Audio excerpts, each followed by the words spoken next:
Ang babala ni Jesus tungkol sa turo ng mga Pariseo at mga Saduceo. Tumawid ng lawa si Jesus at ang mga tagasunod niya, pero nakalimutan ng mga tagasunod na magbaon ng pagkain. Sinabi ni Jesus sa kanila, "Mag-ingat kayo sa pampaalsa ng mga Pariseo at mga Saduceo." Nag-usap-usap ang mga tagasunod ni Jesus. Akala nila, kaya niya sinabi iyon ay dahil wala silang dalang tinapay.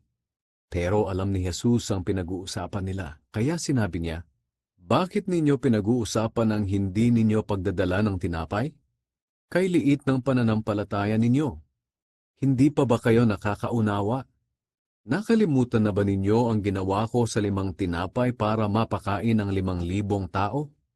Hindi ba ninyo naalala kung ilang basket ang napuno ninyo ng mga natirang pagkain? Nakalimutan na rin ba ninyo ang ginawa ko sa 7 tinapay para mapakain ang 4,000 tao? At kung ilang basket ang napuno ninyo ng mga natirang pagkain?